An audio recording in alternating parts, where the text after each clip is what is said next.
मोदी जी तो बताइए, मोदी जी तो चोला पहन के गंगा नहाने चले जाते हैं। अच्छा, देश की जनता को कहते हैं सबसे बड़ा मतलब, और कोई हिंदू नहीं बचा, खाली मोदी जी इस देश के सबसे बड़े पुजारी हैं। हाँ, मोदी जी ने पुजारी के नाम पे देश के हाथ में कटोरा थमा दिया है। आप कटोरा लेके आप जाइए, मंदिर जाइए, कांवड़ में जाइए। अब कांवड़ में आपने देखा नहीं, लग गया है, बेरोजगार बच्चे अब सब कांवड़ लेके चल रहे हैं, क्योंकि मोदी जी जो अंधभक्त हैं वो चाह रहे हैं कि आप कांवड़ लेके जाइए, भगवा चोला पहनिए, आप शिक्षा और रोजगार मत मांगिए। तो ये कहीं ना कहीं सरकार इस देश को सबको बाबा बनाना चाहती है, लेकिन हम लोग जो बाबा नहीं बनना चाहते वो सरकार से आवाज पूछना चाहते हैं, क्योंकि बाबा लोगों ने देश को बेच दिया। योगी बाबा ने, ये सत्ता में इनको जरूरत नहीं है, ये सत्ता में बैठ के कहीं ना कहीं देश को लूटने का काम कर रहे हैं, देश को बेचने। अरे फिर मोदी जी क्या मोदी जी ने किया? वो विवादों में घिर जाते हैं। तो विवादों में कौन सा काम मोदी जी ने अच्छा किया? आपको बहुत बढ़िया लगा? जो दूरबीन लगा के चश्मा दिखाई देता आपको मोदी जी ने, जैसे अमित शाह जी ने उत्तर प्रदेश में जाके दूरबीन लगाया था, आप भी चश्मा की जगह दूरबीन लगा।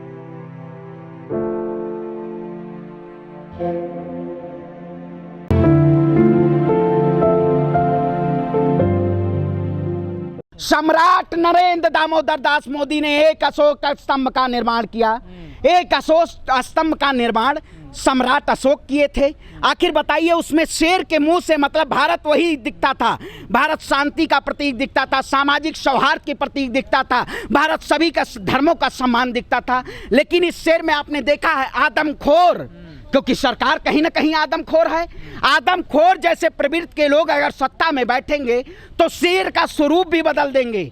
तो ये कहीं ना कहीं एक शेर के जरिए इस देश के एक समुदाय को डराना चाहती है, लेकिन डराने से समुदाय डरने वाला नहीं है। आपने जिस तरह से आप जाके देखिए, चाहे दिल्ली पुलिस के उसमें देखिए, आप 3 चक्र होते हैं अशोक स्तंभ का, जिस तरह से इन्होंने स्पूत का कहीं ना कहीं इन्होंने वो किया है, इसका अवमाननीय किया है, ये कहीं ना कहीं विभाजन का एक प्रतीक है।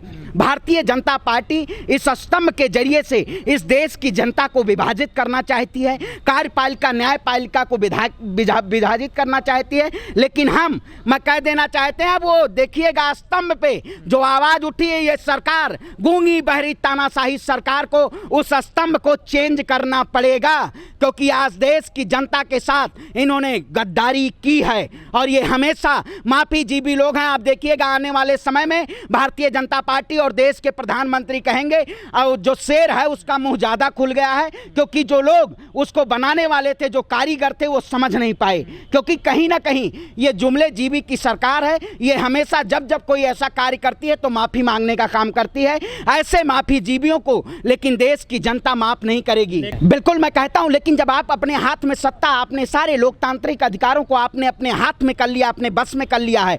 आपने देखा होगा जिस तरह से अगर कोई सरकार के खिलाफ बोलेगा तो उसको जेल की सलाखों के पीछे डाल दिया जाएगा।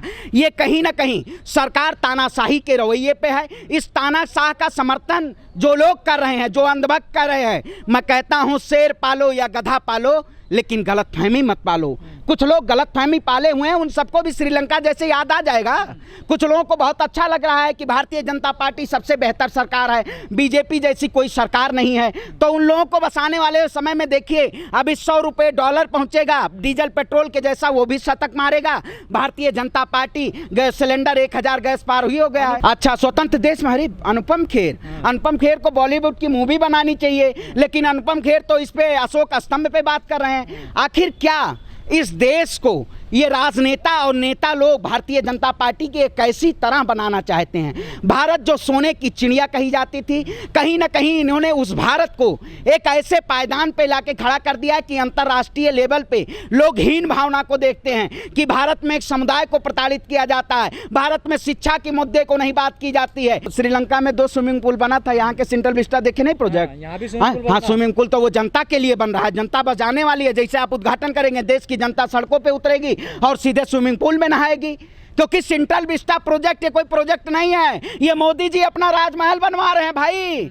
अगर देश की जनता को क्या चाहिए? रोटी कपड़ा मकान चाहिए। लेकिन मोदी जी को देखिए, आप उद्घाटन किए, अनावरण किए, लेकिन आपने फोटो अशोक चक्र जो खपा हुआ फोटो आप खड़े होके ऐसे आए, फोटो जी भी नहीं कहेंगे, कैमरा करिए, हमेशा कहीं भी जाएंगे आप कैमरा पहले साथ में लेके जाएंगे, तो ये कैमरा जीवी लोग हैं, केवल दिखावे के लोग हैं।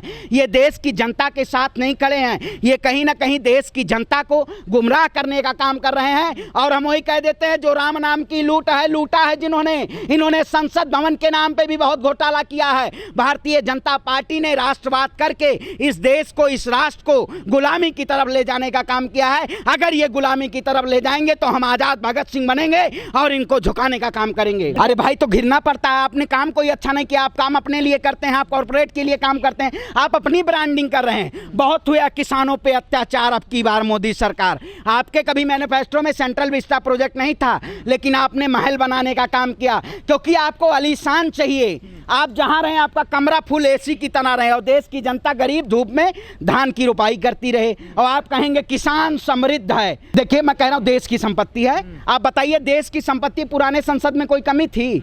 आज सबसे पहले देश में युवाओं को 2 करोड़ रोजगार देना चाहिए था कि सबसे पहले सेंट्रल विस्टा प्रोजेक्ट का निर्माण करना चाहिए था? क्योंकि ये तानाशाही सरकार को पता है कि जल्द ही हम सत्ता से बाहर जाने वाले हैं। तो ऐसा कहीं ना हो कि देश की जनता को ये ना दिखाया जाए सामने कि नरेंद्र मोदी इस देश के प्रधानमंत्री नहीं थे, क्योंकि भारतीय जनता पार्टी के जितने भी प्रधानमंत्री हुए हैं वो कहीं ना कहीं उन्होंने देश के साथ खड़ा होने का काम नहीं किया।